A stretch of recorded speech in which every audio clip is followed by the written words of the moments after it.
Okay, this is the intro to the recording for the Bible study for the Friday night Bible study, Sabbath Eve Bible study for the 14th day of December 2018. I'll give the, what do you call it? I'll give the sacred calendar, Hebrew calendar date after we go live. We'll be streaming live on the Facebook Live Sabbath service page, and this recording will go into the archive, and we'll begin just as soon as we get a green light from Facebook Live.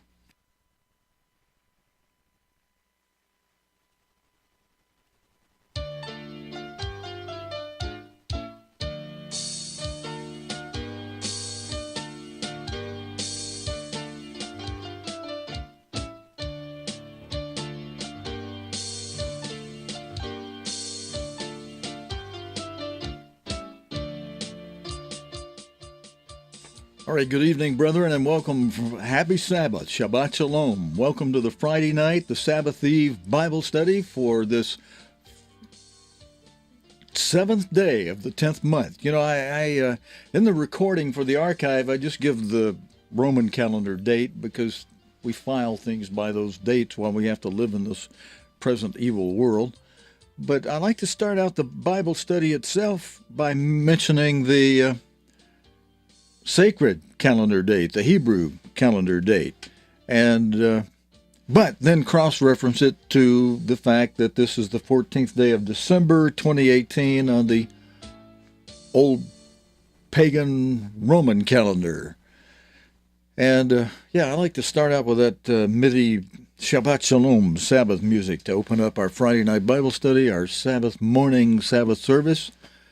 And tonight, I'm on a couple hours late. I let some of you know that I told an hour or so ago that I'd be on in a half hour, and I'm having to work out something, and the reason why I've got these big, huge letters that are spreading past the screen on this screen behind me is because for the quiz questions that I'm planning on doing from pretty much from here out, as long as we get it to working well, I'm still in the process of figuring it out, improving it, getting some feedback from some of you as to how to proceed with this and go forward with it.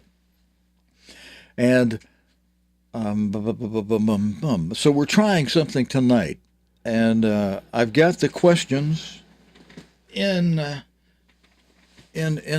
text style that as they come up during the program. I'm planning on stopping the program and popping the question in.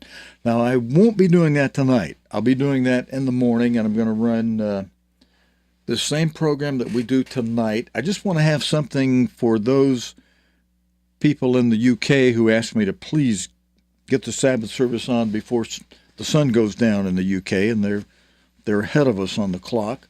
And so the Friday night Bible study, I have encouraged people there, when you get up in the morning, if you want something early before we come on in the afternoon, our morning service is in the afternoon in the UK, but for those who want something in the morning, they can pull up the Bible study from the archive from our Friday night, Sabbath morning there in the UK. They can pull up this Bible study and watch it in the morning. So that's the logic behind that. Well, what I'll be doing tonight, for those of you that I wrote and said, I'm going ahead late with this stream because I need Mr. Armstrong's video in a different format in order to make this work with the text that I'll be popping into full screen, popping into, stopping Mr. Armstrong when he makes a statement that relates to the questions we have on the quiz.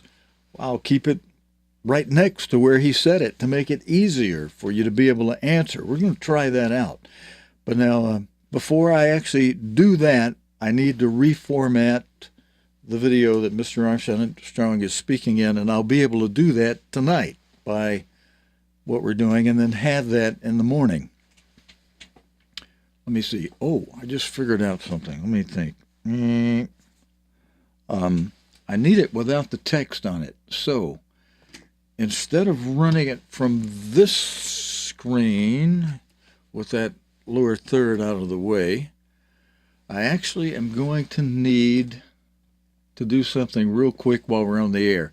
I'm going to go through all of the questions ahead of time with you, so as you watch this, you'll know what the questions are going to be. And then if you come back with us when I do this live in the morning, you'll have a real head start on everybody else for this quiz thing I'm doing with us. And I'm open, too, by the way, for any of you that have suggestions as how we could improve this and what have you. Those of you that are working with me on this as we are developing it, I really appreciate you and your feedback, where you might have an idea and say, Steve, try this. Why don't you try this or that? I would like this or that. I just might try it. So, right now, let me see. I'm moving something around. You can't see what I'm doing because I'm doing it on a screen, off screen. I'll show you in just a second. Oh yeah, just about got it. And I'll show you what I need. All right, I need to have this closed caption out of the way, just like this, when I record it. And I'll need to take that, what they call the corner bug, off the screen, which we take off this way. Okay, all right, now, let's see, how do I get back over here with all of you? Okay, I get back over here like this. Now, I need to be able to cut over to this screen when we go to Mr. Armstrong and knock that lower third out of the way. Okay, all right, that should give me what I need to do this in the morning, so that while Mr. Armstrong is speaking, when he makes a statement that relates to one of the 36 questions on the quiz, we can pause him and pop this question. We'll see. Whoops. Get my buttons. There's a way I have to do this that's different than normal. We can stop Mr. Armstrong right after he makes a statement that answers a question, and then boom, pop the question up on the screen, and then those who are, whether you're watching live or in the archive, you'll be able to answer the question right after Mr. Armstrong has stated the fact or statement from which the question comes, and it'll be right next to when he just said it, so it should make it pretty easy to answer it. And nobody's grading you on this test, by the way, except yourself. You know, maybe God the Father's looking at it and saying, hey, who's hot down there, and who's really able, who's paying good attention. And, you know, they are sometimes watching us a whole lot more than we realize, brethren, and we want to be careful that we're not disappointing them or frustrating them, but they are seeing us be hot, even if they're seeing us make mistakes. But we quickly get on our knees and repent and repaint that broad and wide path we've been streaking across the earth down to a straight and narrow path. Repaint, get it thin, get it straight, get it narrow, and be accounted worthy to escape. You know, not only cleaning up our lives and repenting of our own sin, which is very important, but doing what Christ said do, that God's end-time apostle explained in Lesson 3 of the Ambassador College Correspondence course real early. He explained clearly what Christ meant by by Luke 21, verse 36. And it makes good sense. It's sound doctrine, because the context of verse 36 is with Christ explaining in plain language the 7 seals from the book of Revelation, and he takes a pause and says, if you'll watch the first 4, you can escape the last 3. And I just read a website last night because a young lady asked me, well, what's this minister that she's associating with? What's he, where's he out of line? Are you in line with him? Well, no, because he's not in line with God's apostle. I'm in line with God's apostle. That's the standard. Yeah, and even the ministry is told in Titus 1, verse 9, instruction to the earthly ministry here now, to hold fast and teach as we were taught, not be using our own human reasoning and coming up with this and that. Now, yes, God's end-time apostle, Mr. Armstrong, as he trained us at Ambassador College, he told us, you men who go out in the field ministry and as a result of that receive a double portion of God's Holy Spirit, you should give the brethren details and search out the kind of details that are on the twigs and the branches and the twigs that I don't give them. But, not from the wrong tree, but the little details that add color and that, God's colorful and masterful. But God held Mr. Armstrong to the trunk of the tree. That didn't mean he didn't come up with a lot of details and roots off of that trunk. He dug foundation deep, but he told us go out there and get the entertaining stuff and the blah, blah, blah stuff, and give that, you guys, give that to the brethren. But that did not mean go out and get stuff off the other tree, the tree of death, the tree of the knowledge of good and evil. It's got good on it, but it's got counterfeit mixed in with it. And don't be doing that off that tree where you decide for yourself what is this and what's that, what's right, what's wrong. No, it's got to fit on the tree of life, that trunk, the roots, the branches that God through Christ inspired his apostle to understand and give to us. And there are some who are teaching things that get off the tree of life and try to change the trunk. For example, there's a minister out there on his website, he says it, and he puts women on there who back him up in saying things against the apostle to try to re-explain Luke 21:36. The minister himself has gotten on there, and in his own words, he has said, it didn't work while Mr. Armstrong was alive, so we don't have to do it now. First time I saw that, I nearly fell out of my chair. Now I realize, look, the man's just either never been converted and managed to go into the ministry and he's got a following, or he was converted and he's using a lot of haughtiness and vanity, and he's going to have to answer to Christ for causing a lot of people to stumble and quite possibly be left behind when the Great Tribulation begins, because he's told people you don't have to be hot about what Christ said you do have to be hot about. The criteria for determining, brethren, whether we are accounted worthy of standing before the Son of Man in the first resurrection, for those actually called to the spring harvest, is in the criteria of Luke 21:36. And so is whether you're accounted worthy to escape the Great Tribulation in time order, which comes before Christ's return and the transformation and from flesh to spirit. There's a 3.5-year period before that where Christ and the Father determine, are you hot now? Are you counted worthy to escape?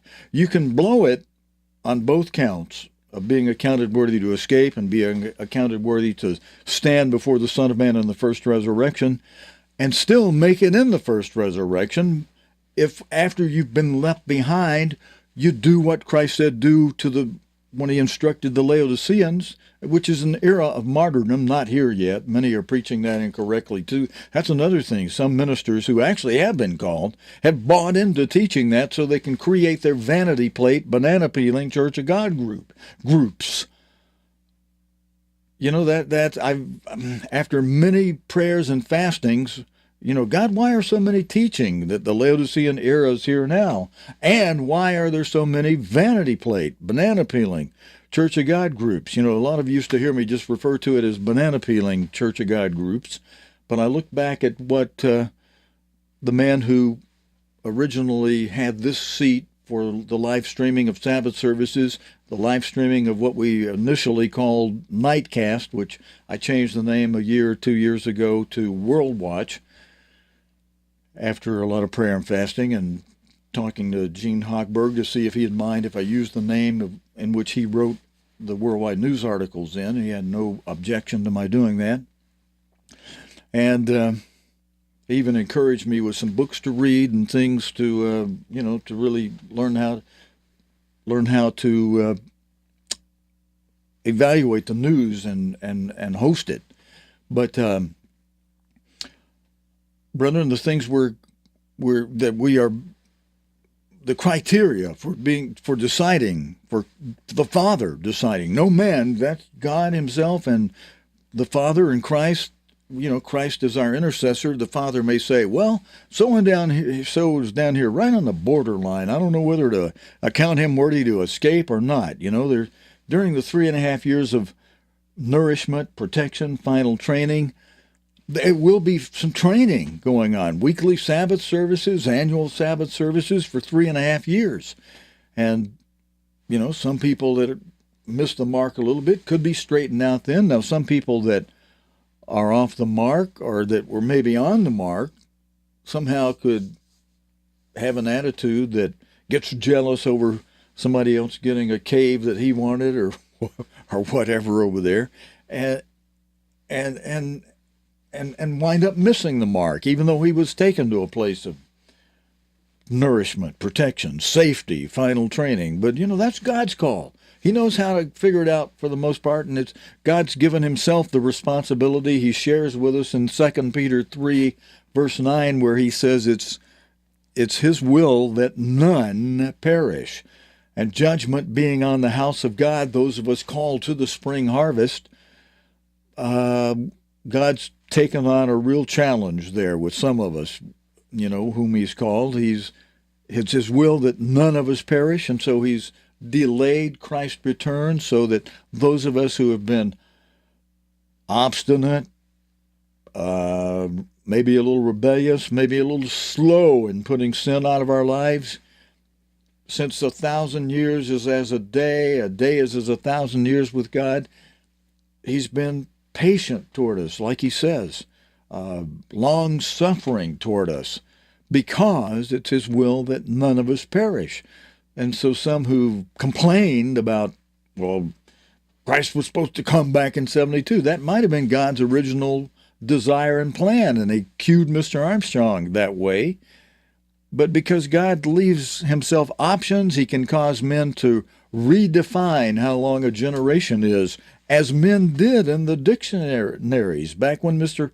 Armstrong, in the 50s, dictionary said a generation was 20 years. It was in later years that the dictionaries started expanding it and saying, well, a generation could be 50 years or 70 years or 120 years, or it could be the generation that was born when radio was invented or when television was invented. And so they came up with terms like the radio generation, the television generation, the aerospace generation, the computer generation, the space age generation. And now we have the annihilation generation, the generation born from the time when the hydrogen bomb had been invented that could blow up whole cities, and with enough of them stockpiled can destroy all flesh from off the face of this earth more than one time. But like God's end-time apostle posthumously put it, once is enough. You destroy all human flesh just one time. Who cares whether you could destroy it 50 or 100 or 250 or 1,000 times over? Just once is enough to do the job. But Christ has promised he would intervene before man could do that because of those he's called to the spring harvest, for those he calls the elect, for the elect's sake. But you got some nuts out there. Probably should call it worse than that, but I'm just going to keep it simple. There got some nuts out there saying it didn't work while Mr. Armstrong was alive, and so we don't have to do it now. Man, not only is that insane, but that's absolutely rebellious, like witchcraft against the very words of Jesus Christ. God's end-time apostle Herbert Armstrong supported Christ's words on that, but they weren't Mr. Armstrong's words. they were the words of Jesus Christ. So those who are trying to punch Mr. Armstrong by saying, well, it didn't work while he was alive, so we don't have to do it now. Are you not aware the man, you yourself, are speaking against not God's apostle, but against God's very Son, Jesus Christ, and his words and his instruction? And at baptism, we say that we'll not only obey the Father's commands, we're saying we'll obey the instructions of the voice of God, which the Word of God is the Logos, is Jesus Christ. And he spoke it in, in Revelation 12, verse 17, some have complained to me that, look, Steve, this verse says the people, the remnant who get left behind during the Great Tribulation to suffer the wrath of Satan coming after them, who have to die in martyrdom in order to get their robes cleaned up because they thought they had it made but didn't realize they were poor, blind, and naked. It says they keep the commandments of God. Now, one deacon out there under another minister who just let him get away with saying it says, oh, well, the people of the Laodicean era, they obviously weren't keeping God's commands. No, God himself says through the Apostle Paul, Jesus Christ revealing to the Apostle Paul, Revelation 12, verse 17, says the remnant who keep the commandments of God and have the testimony of Jesus Christ, the testimony that Christ is returning to usher in and restore the kingdom of God to this earth. They have all that. They understand that. They keep the commandments of God. Well, then why were they left behind? These people ask me. Well, if you just listen to me long enough, I keep thumping Luke 21:36. Those are instructions of Jesus Christ. They're not the commands of God, the Father. But they are commands of God because they are instruction of Christ in the New Testament, New Covenant, where Christ said, watch these 4 seals that are active now, and pray without ceasing about them so that you can be accounted worthy for those 2 things, to stand before the Son of Man in the first resurrection, and 3.5 years prior to that, be accounted worthy to escape the 5th, 6th, and 7th seal after watching the first 4. Being able to escape the great tribulation and the wrath of God in the year-long day of the Lord. With the 6th seal, the signs, the heavenly signs, and the sun, the moon, the stars in the middle, 1 year before, 2.5 years into the Great Tribulation, to tell us there's just 1 year left to go now in that 3.5 year period, and now God's going to add his wrath to the mix for those who took the mark of the beast, who bowed down before the image of the beast or worked on the Sabbath during the first 2.5 years. Now they're going to have to suffer the year-long day of the Lord, and it's 7 trumpets, the first 4 being the 4 winds, the last 3 being the 3 woes, and Christ returning on the 3rd woe at the sound of the 7th trumpet, when he returns with those 7 vials of the 7 last plagues that he pours out. All right, now, so, brethren, it makes me sad and sick at heart and full of deep concern for those listening to and opening up home churches under this minister who tells people it didn't work while Mr. Armstrong was alive. You don't have to do it now. Are you kidding me? I can hardly believe somebody who calls himself a minister of God and puts the name Church of God on their group with an adjective, a banana peeling. The grammarists say that the adjective is the banana peeling of the parts of speech. That's why I call them banana peeling Church of God groups. Robert Collins called them vanity plate Church of God groups. Because in the haughtiness of the minister who sets up those groups and divides the scattered Church of God, God has allowed us to be scattered as a punishment, and he wants us to understand we're under punishment. But no, people go and they set up, ministers go and they set up these named blankety-blank this and blankety-blank that banana-peeling, vanity plate Church of God groups, and so people come into them and they think, hey, we just transferred over from a name called Worldwide to this ABC Church of God group or this XYZ Church of God group, depending on which minister you're following. And everything's hunky-dory. We sing the Dwight Armstrong hymns, and we keep the annual feast, and we keep the Sabbath. We got this meeting hall over here. Railroad train roars by through this old rickety-rack building we meet in. But, yeah, we continue on like we used to. Some of you have nice modern buildings still. Some of you meet in hotels, and everything just continues just as it was. And your minister's help is causing you to circumvent the understanding that we are scattered. Now, maybe there's some understanding because some of your friends are over in a different group. They're not with us. They go to a different feast site because they're in a different group. And we're in the same city, but, man, my friend Sally's meeting over here. My friend Bob's meeting over there, and at the same time. So I can't be in 5 places at the same time to meet all my friends on the Sabbath the way I used to.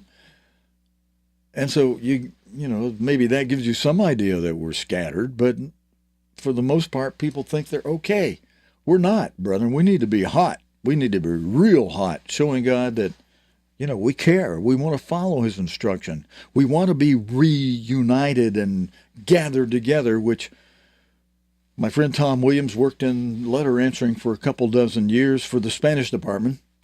Believes God's going to raise up a man that'll bring us all back together. I keep telling Tom, well, Tom, all right, and we've agreed to disagree on that. I say, I don't think so. There's those who've set up these blankety-blank, banana-peeling, vanity plate Church of God groups. They're not going to bow to another man. They're not going to fold their group and say, oh, yeah, okay, let's go, let's all join over here. It's going to take the Great Tribulation coming and the Father himself gathering up, having Christ do it, gather up everybody through the 2 wings of a great eagle and flying everybody to the wilderness place he's prepared for the bride, and for the part of the bride, for the part of the Philadelphia era that is accounted worthy to escape. And the remnant, those who are not accounted worthy to escape, who are left behind, they're the remnant of the woman, the portion of the true church that's accounted worthy after the devil chases them and God has an army chase them and opens up the earth and swallows that army. It's just like Pharaoh's army chasing ancient Israel. It's described in Revelation 12, verses 15 and 16, right after verse 14, where God's telling us how we are flown to a place of nourishment, protection, safety, final training in the wilderness on 2 wings of a great eagle. Verse 14, Revelation 12. And then it explains verses 15 and 16. The devil is going to have a flood, an army in prophecy, chase those accounted worthy to escape, but God's going to protect them by opening up the earth and swallowing the devil's army the same way he swallowed up the army of Pharaoh that chased ancient Israel through the Red Sea by letting the Red Sea collapse in. And those rock walls at Petra reminded Mr. Armstrong of the gelled-up walls of the Red Sea. That's why he thought, okay, it's going to be in Petra. Petra is part of the tri-regional area that Daniel 11, verse 41 mentions is protected from the beast during the Great Tribulation. It's the only place in the Bible that is cited as being outside the reach under the protection of God during the Great Tribulation. It's a wilderness area, and God says we'll be flown to a wilderness, and he tells us that we are to flee to the mountains. And the duality of that prophecy is also, and primarily, for the end time, because those 2 wings of a great eagle are going to fly us into, most likely, someplace in modern-day Israel, where the armies are surrounding Jerusalem, and the devil will have those armies become upset with those of us who are flown in there on 2 wings of a great eagle. That's probably symbolism in Revelation. The whole book is symbolism, and as there were no modern aircraft during Apostle John's day that he could just say, well, you'll be flown on a 747. They did not exist back then. So he had to describe it with animals and things that people could envision that related to what he was seeing in prophecy, modern jet aircraft flying. But that also leaves God an option by that symbolism to either fly us on a chariot of fire or a literal great eagle, like he put Jonah in a great fish. He could actually have a great eagle come along for some of us. In God's humor, in his seriousness, he could fly some of us that joke about it maybe more than we should on a real literal great eagle. But however, he's going to fly us to that place near the wilderness, not quite fully in it, near enough though that an army that the devil has to get upset with us chases us. Like, as God took ancient Israel into the desert wilderness, he had them take a certain route so that Pharaoh's army could chase after them and be shown the greatness of God by having that army and the people realizing that, wow, God kept us from being retaken by the Egyptians. He swallowed them up in the sea. And they still wanted to go back to Egypt.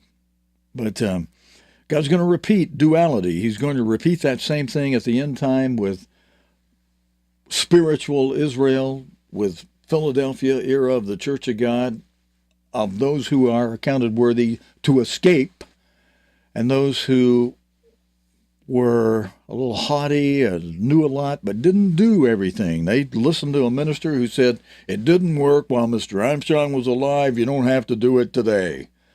And so they ignored that instruction, whether they listened to that minister or just ignored it, because it takes a big effort. Even if you want to follow Christ's instruction in Luke 21:36, try doing it.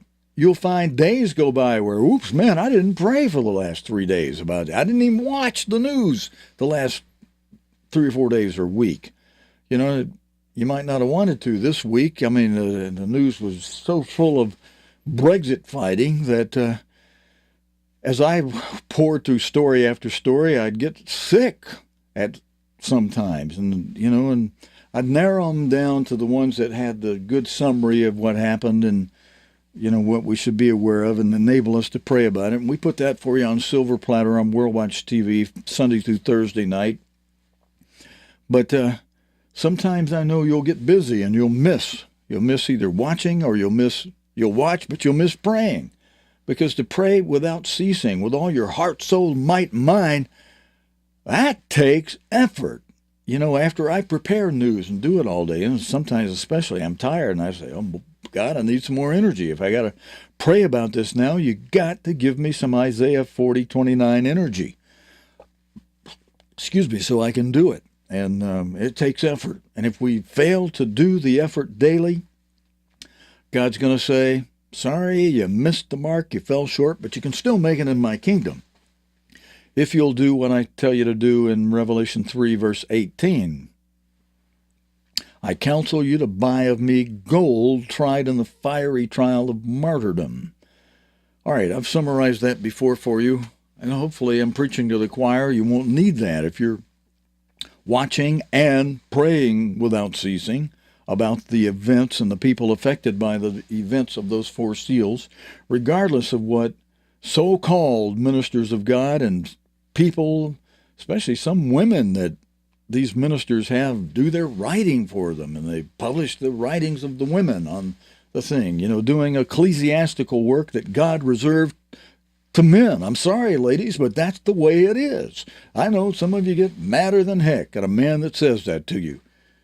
But we're told to preach as we were taught, to hold fast and preach as we were taught, and there's a way and there's a reason why God does it like that. He loves femininity. And, we had a joke this past week about some men were saying, hey, Steve, I need a wife. So I found this news story about these men that get beat, in Nigeria to find a wife. And I read these 16 biblical ways that men have found wives in the past. And some of them were just designed for humor. And one of them, which only happened once with Adam, but one of them said, well, go to sleep and let, God give you a woman while you're sleeping. And, of course, the joke went, but you're going to be minus 1 rib And so, some women that get a little haughty about, I should be able to do anything ecclesiastically any man does. Well, God says not so, and he reminds you that the woman came out of a man's side. She was to be beside him, to help him. And we're in a world today where women fight for equality, and they want equal pay with men, and they get these jobs, and I don't need a man now. I got more education, I make more money than these other guys, that are men. I don't need that man. I can make more money than he makes, or as much as he makes, or near as much as he makes, whatever. And you miss something beautiful in your lives. But there is a value into being a unique for God's work, or a eunuch. But so there is that. But let's do this. Let's go through these questions, and I want to run this portion of the video that I need to have reformatted that will run in the morning. And in the morning, as Mr. Armstrong answers these questions, I'm going to run the questions off to you so you can see what's going to happen. In the morning version of this, as soon as Mr. Armstrong makes a statement that is one of the 36 questions I have for you for the first portion of this sermon excerpt by Mr. Armstrong, by God's end-time apostle, Herbert W. Armstrong, I'll stop him, I'll pause him, and pop the question on the screen. And so in order to do that properly, I need to be able to run the video without stopping it, without interrupting it tonight. And then I'll grab that portion of this recording and use that in the morning for popping the questions in. I have to have it like that. So that's what I'm doing tonight for this Bible study, this Friday night Bible study.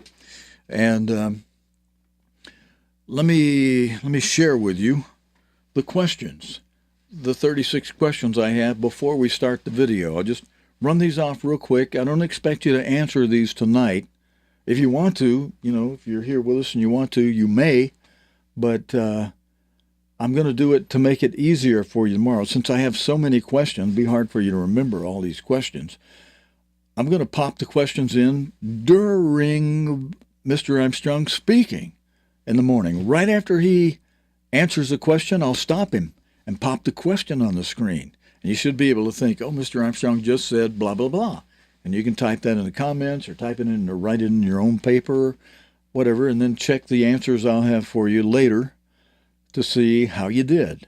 And the whole process will hopefully help you see, wow, Mr. Armstrong, don't let anything go over your head. Mr. Armstrong is saying a lot when he speaks, sometimes a lot more than we realize when we really stop and analyze and think about each thing he's saying. Wow, he said a lot in that one sentence. So yes, he did. He does that. But here are the questions. Let me bring these forward, get the lower third out of the way. The first question is, what has been created in the many galaxies that exist that have never been used? What's been created in the many galaxies that exist that have never been used? Now, Mr. Armstrong is going to answer that question in tonight's sermon, and the sermon excerpt that I'll be playing here in a few minutes.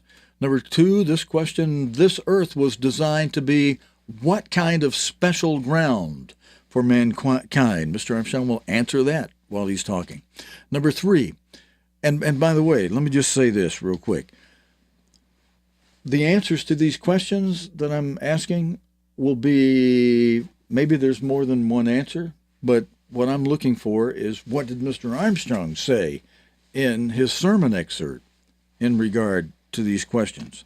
So it's designed to help us pay attention to what Mr. Armstrong is saying. Number three, before man, what kind of beings inhabited this earth? Number four, where does the Bible say that angels sinned? Angels sinned? Yeah, where does the Bible say that? Number five, what did the angels do when God created the earth? Now, some of you will know the answers already, because some of those questions, there's only one answer. It's from Scripture. And that's where Mr. Armstrong is giving his talk from, but you'll hear him answer that question too. Number 6, did God intend, oops, I did that the wrong way. I meant to come here. And let's see, how do I do this now? I've got the shots inverted. Let's try it like this. Here we go. Number 6, did God intend for angels first and then man to beautify and improve the earth? Number 7, although God completed the physical creation of mankind, what kind of creation in man is still going on, at least in a few? Number 8, what has man done to everything that his hands have been able to touch on this earth? Number 9, what are some examples of what man has polluted? Number 10, what government did the angels reject? Number 11, after the angels became resentful, what did they do? Number 12, what was the name of the super archangel that God set on the throne of the earth over the angels? Number 13, what's the meaning of the original name of Lucifer? Oops, I see. It looks like we didn't spell that quite right. Of Lucifer. That should be L-I-C-I-F-E-R, Lucifer. All right, please overlook that. Number 14, instead of bringing light and truth, upon what did Lucifer feed his angels? Number 15, what is the state or condition, a condition revealed by God that Mr. Armstrong believes that not one person in 10 million knows or understands, into which all of the planets have gone as a result of Satan's rebellion? And that's a long question, but Mr. Armstrong is going to give you a boom, punchy answer for that. Number 16, what else did God plan for the angels to do besides beautify and improve the earth? Mr. Armstrong will answer that question in this sermon excerpt. Number 17, after the angels under Lucifer rebelled, I got to go back and correct some of these slides. After the angels under Lucifer rebelled, what did God plan next? Number 18, what did Mr. Armstrong describe as the almost incredible, unbelievable potential for human beings? Number 19, what did Mr. Armstrong describe as the first purpose of God in man? Number 20, although holy, righteous character must come from God, what 2 things did Mr. Armstrong say that man must put into it? Number 21, where in the Bible does God say that he renewed the face of the earth after the sin of the angels, after the sins of the angels? Number 22, when did God renew the face of the earth? When? Number 23, how long did God spend renewing the face of the earth after it had been deteriorated by the sins of the angels? Number 24, in whose image was man created during the renewing of the face of the earth? You should be able to answer that one, even without hearing the sermon. Number 25, in whose image did God create the animals? Number 26, in what kind did God make man? Number 27, what special thing did God make between himself and man that animals cannot have? Number 28, Lucifer's name was changed to Satan, which name means what? What does the name Satan mean? Number 29, in addition to it being necessary for Adam to resist this way of Satan, to turn from that way, what else was it necessary for Adam to do? Number 30, who did Adam blame for listening to and going along with Satan first? 31, did Satan come to Eve and through Eve to Adam after or before God had talked to them about his way and his government? Did Satan come after or before God had talked to them? Number 32, did Adam in effect say to God, I know you are my creator, but I reject you as my God. I reject you as the basic source of revealed knowledge. Number 33, that's an easy yes or no question. It's a flip of the coin. You can either get it right or if you can guess at it, get it right or wrong. Number 33, as a result of the decision that Adam made to accept God as his creator, but let me back up. On this question, I just said you could flip a coin. It's yes or no question. Mr. Armstrong is going to answer this, so you'll hear the answer, and some of you probably already know this answer to this anyway, but Mr. Armstrong will make a statement that answers this question. Number 33, as a result of the decision that Adam made to accept God as his creator, but reject the Almighty as his God, what sentence did the Most High pronounce upon Adam that would apply to the entire human family that would come from Adam? Number 34, what are the wonderful things that God's Spirit can inculcate into a person? Number 35, God's sentence upon Adam and his prodigy of all mankind was to last for how long? And the last question I have for you for the section we're going to play is, in which generation of the sentence upon mankind are we in now? And Mr. Armstrong he'll answer that question during his talk. Okay, I'm going to flip over to the screen where we have Mr. Armstrong. Oh, yeah, let's see. It's here. I just got to hit this button right here. And I'm going to pull him full screen so that I can grab this recording for tomorrow. And then as Mr. Armstrong speaks, not tomorrow, it's still the same day. This is Friday night Bible study, but it's actually Sabbath evening Bible study. Ever since sunset tonight, it's been Sabbath. In the morning, it will not be a new day. It'll just be the morning. It'll still be the Sabbath. So in the morning, when I play this in the AM service to the U.S., PM service to the U.K., I'll need this section. And I will be inserting, we'll be pausing in the morning. In the morning, we'll be pausing Mr. Armstrong and popping the questions in right after he answers each question so that you can say, I just heard him say, blah, blah, blah, and make it easy for you to do this quiz and make it easy for you to not miss important things because you're going to be asked, did you catch what he just said? Here's a question. Can you answer? You should be able to say, oh, I just heard him say blah, blah, blah. And that'll hopefully help keep us awake and realize, wow, Mr. Armstrong covers a lot of stuff in a short amount of space or time. Okay, we have enough time to play this section and maybe finish up in a total of an hour or roughly an hour. Keep this kind of short since we're starting so late tonight. So let me bring in full screen. We'll get the lower third out of the way. It will be Mr. Armstrong speaking from 1978, so I'll give you a moment just to see that. Well, I think scientists don't know how many galaxies, but many, many galaxies. And it's just so vast and so great that the human mind will hardly conceive it. But God is so great that He created everything, created all of that, and He created it for a purpose, and He created it to be used, and yet these planets have never been used. Well, as I said, this earth was the proving ground for the angels then, and is the proving ground for man now, to learn how to be a creator with God and to have our part in it.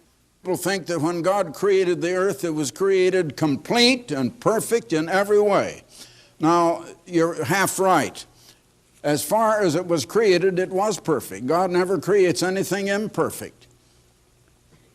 But when God created man, let me give you an example. When God first created man, He only created the physical man. And that was not a finished creation. After that must come the spiritual creation, and the real purpose of God was to produce or reproduce His own self and instill within man His holy and righteous character. Now, God set before the angels, for example, His own way, His own truth, but they didn't follow it.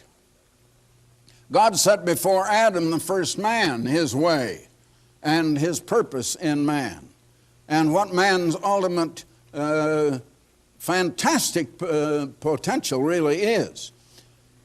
But Adam had to resist Satan, and he didn't do it. He rejected God. Well, I'm coming to that a little later. But God first put angels on this earth. Very few people realize that before man, angels had inhabited this earth. But as you will read in 2 Peter, the 2nd chapter and the 4th verse, the angels sinned.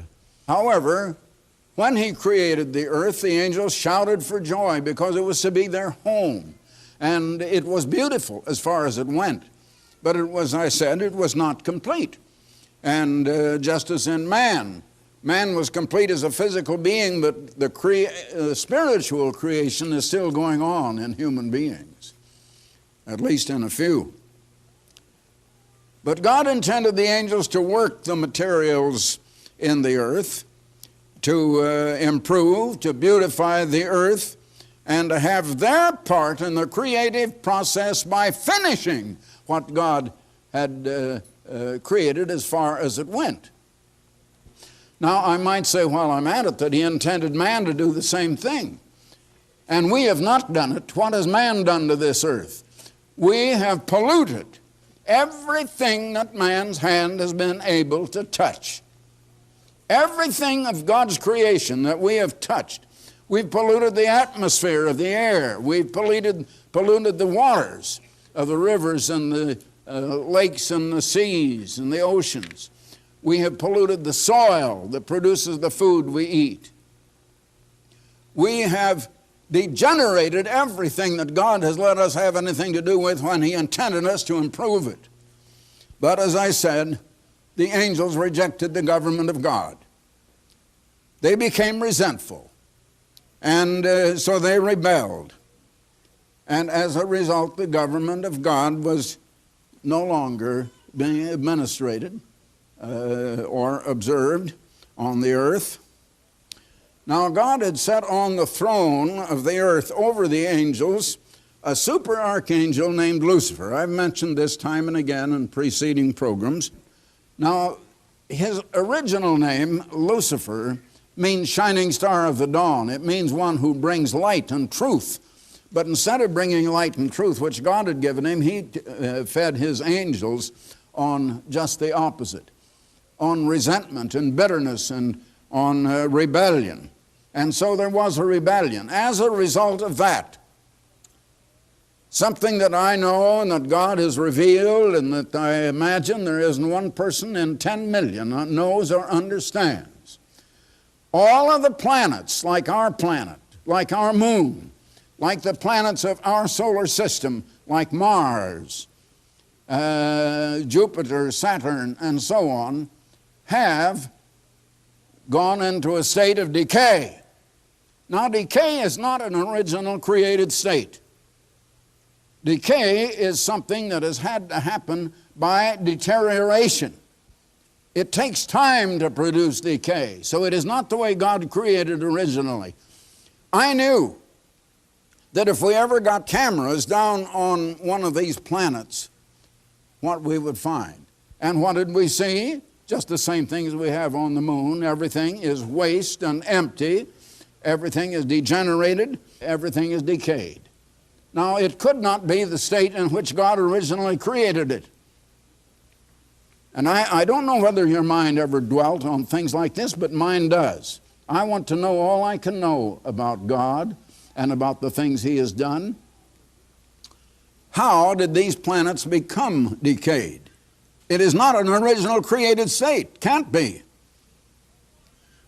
There is no way at all to explain it except that the angels were put here to qualify as the proving ground to qualify for them if they would work this earth and improve it and finish it and beautify it, that they would go to other planets all over the entire vast universe. So now God set out on the most marvelous creative feat of all, to reproduce himself, and to reproduce himself with the idea of inculcating in humans that he would make his own perfect, holy, righteous character, so that we then could go and do what the angels had failed to do and what they might have done. And I have shown you on other programs that the almost incredible, unbelievable potential for human beings is that we are to finish the creation of planets all over the vast universe, so vast that you can't conceive it. But the first purpose of God in man is the creation of holy and righteous character. And that must come from God, but it must come with our own decision and of our free will. And we must make that decision.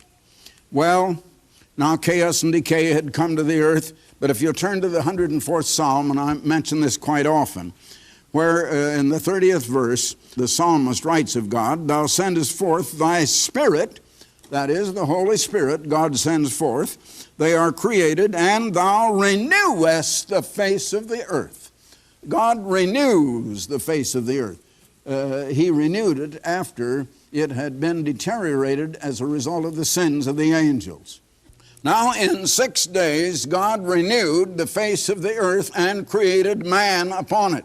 Man was created in the very image of God. He created animals, each after its own kind, cattle after the cattle kind, dogs after the dog kind.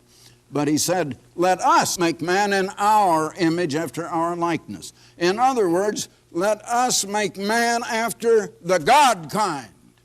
Man was made to have a special relationship with God that animals cannot have. But now, since this earth had a ruler, who now became Satan, his name had been Lucifer, and now his name is changed to Satan, which is rival or enemy or adversary, it was necessary for the man that God created, whose name was Adam, to resist this way of this Satan, to turn from it, as well as to accept the way of the government of God before he could be used or qualify to take over that throne and to restore the government of God on this earth, which had been here over the angels. But Adam said, in effect, "Well, now, look, God, I heard what you had to say. I listened to you first. And I know you didn't let Satan even come to me until after you talked to me and you explained to me all about your way and about your government and so on. And I know it's my wife who listened to Satan first, but I listened also. And I have decided that I want you to keep your nose out of my affairs, God. I will make my own mind up of what I think is right and what is wrong. I will decide what is righteousness and what is sin. I will decide what kind of God I want to worship. I know you're my creator, but I reject you as my God. I reject you as the basic source of revealed knowledge. And God said, "Well, you have made the decision, Adam. And therefore, it is your decision, not mine, and I sentence you and those that will come from you, who will be the entire human family, to 6,000 years of being cut off from me. For 6,000 years you will have no access to me or my Spirit, my Holy Spirit, which could inculcate in you my divine nature, which could inculcate in you my righteousness and my holy and righteous character. You have rejected me, and I now pronounce that sentence upon you and upon the whole world for 6,000 years. And listen, my friends, that 6,000 years is not yet quite up. It almost is. We're in the last generation of it. Just think of that. Herbert W. Armstrong will return right after this message.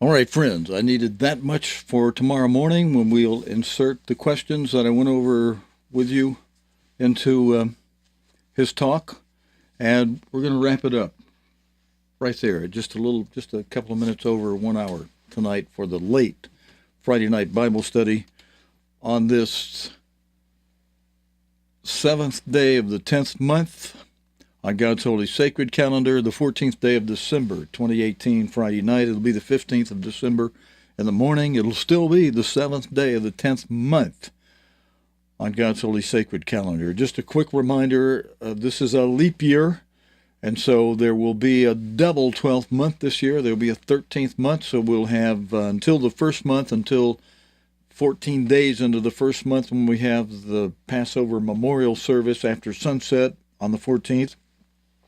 We'll have all the rest of the 10th month to go, the 11th month, the 12th month of Adar, and then a Adar 2, a second 12th month, a 13th month this year. We got the 11th month, the 12th month, the 13th month, and then the first month, a new year, 14 days into that. So we've got, with a little more than 14 days to go in this 10th month, 14 days into the first month, that's, call it a month, and then we have all of the 11th, 12th, and 13th month. We've got 4 months and a few days until the next feast day, the Passover memorial. Just to give you an idea on the clock, on the spiritual time clock, on God's Holy Sacred Calendar, on the Sacred Calendar, where we are 4 full months and a little bit more until the next feast day. Brethren, I'm going to wish you a happy Sabbath, a good Sabbath night's sleep, some good prayer,